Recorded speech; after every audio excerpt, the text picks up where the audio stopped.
Yo, what's crack-a-lackin'? We're gonna do a tarot oracle reading today. Let's see what's alive, what's going on. How are you guys today? I'm hanging in there. I rearranged my entire bedroom this morning, which felt good. I feel like I had like stagnant energy going on. I still need to clean everything up, but it's different now. It feels good. What's going on with y'all today? High Priestess. That's good. That's the energy of solo, dolo, intuition, on fleek. I don't know what's up with my language today. I'm feeling it. What else?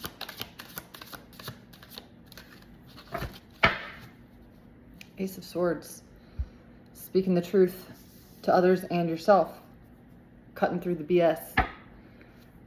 So if we're cutting through the BS and we're in the High Priestess vibes, that's a good day right there, boy. That is high vibing. Don't give no F's about anybody but number one, within reason, right? The more we care for number one, the more we can care for everybody else. So in service to all.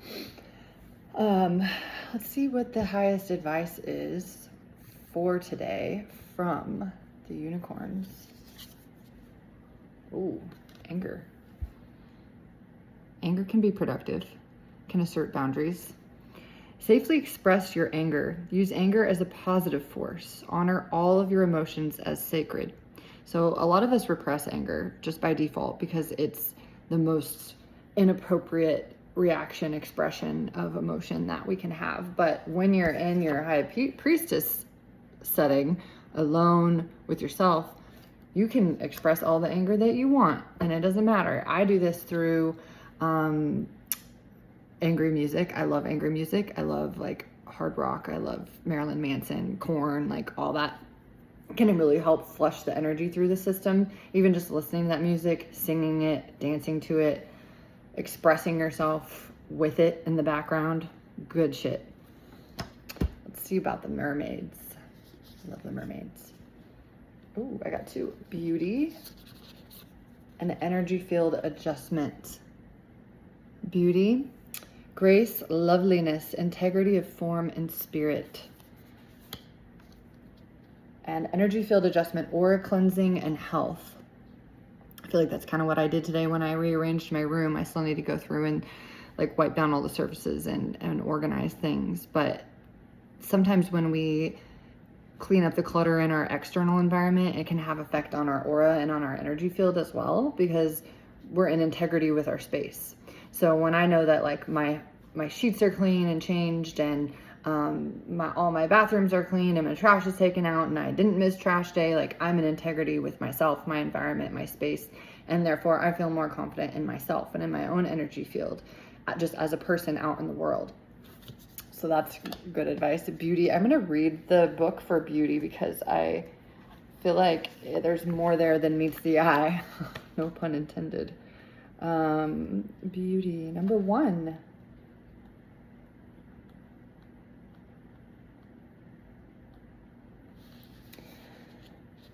Beauty, the sensing of something deeply harmonious and pleasing to the eye and to the soul, is a form of great divinity. Beauty, in some ways, is considered to be an artifice, something that can be approximated and conjured through makeup, hairstyles, behaviors, and other forms of camouflage and cover.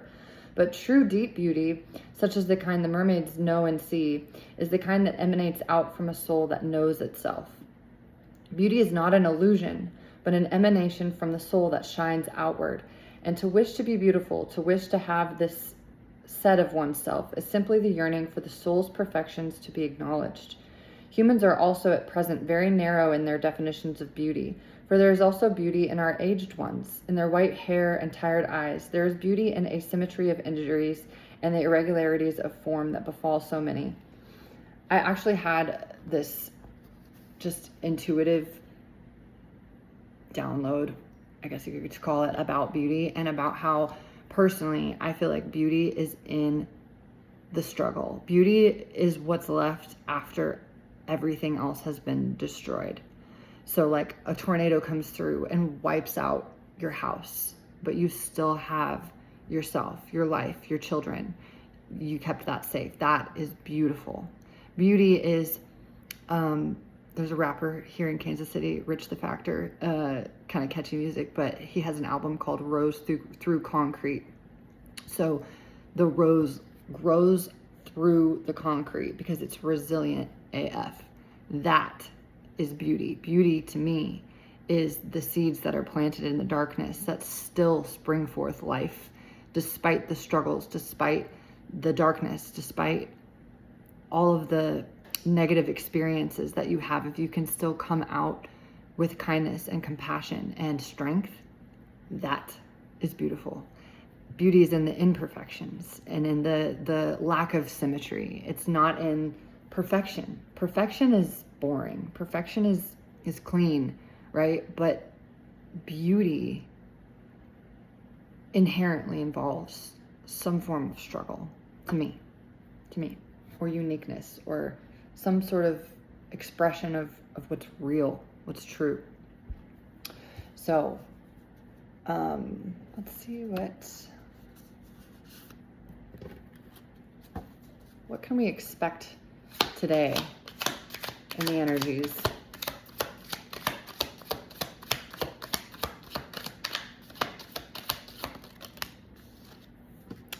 Another good one, the Empress. This is like fertility, motherly abundance vibes. She came out right on top of the High Priestess. So when you focus on yourself, magnetize your own energy, like we said in our reading yesterday, the Empress can flourish and express and draw in abundance and magnetize all of her desires to her. She doesn't lift a damn finger. Look at this girl. She's sitting on her throne. That's all you got to do. What else do we have? Oof, Three of Swords. This is the card of loss, betrayal, sometimes going through the darkness. Sometimes that's what leads us into the High Priestess, is having to be alone and sit with the dark feelings and the uncomfortable feelings that we have. And then King of Wands. Passion, drive, could be a male figure energy that maybe caused the Three of Swords because they came out right together. But joke's on them.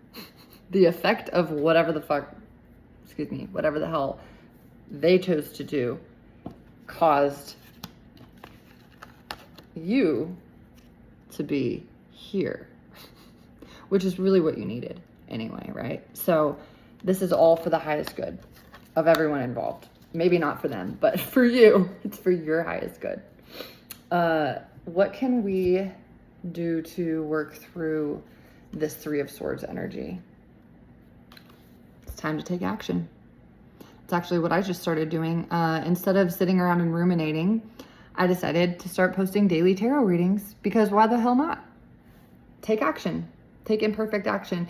And sometimes there's a period of time before we're ready to take action, where we really just need to sit in this High Priestess Empress place where we literally do nothing and just let the field clear. Let the coherence between your heart and your mind resettle into clarity and neutrality before we're ready to take action. Because if we force the action when we're still feeling all wonky, the actions that we take aren't going to be in our highest alignment. Sometimes you just have to clear that space, sit in the emptiness, sit in the void, and let things settle before you'll just naturally get an idea that sounds like fun and to take action in the direction of what is most exciting for you. There's a reason that spiritual teachers all align around this concept. Bashar, Gabby Bernstein, and Abraham Hicks all align around the concept of following your highest joy and excitement. And sometimes we can't feel what that is when we're going through a situation that caused loss or that really hurt us or shook us to our core. But after that eventually settles, you remember who you were before that happened and who you are at your truest essence. And once you realign with that and you have enough time and alone time and space to find that energy again, then you start to feel excitement for what might happen in the future and take aligned action to those things. For me, I'm going to Mexico at the end of the month, and I used to live there, and I decided I want to plan a yacht excursion with me and all my friends to go to Isla Mujeres, which is like the most gorgeous beach ever. Super clear water. Reminds me of like Mintaka, the planet of Mintaka. That's a legendary place that was apparently destroyed. And it's a little spiritual, a little woo-woo, but like I've always resonated with that super clear blue water.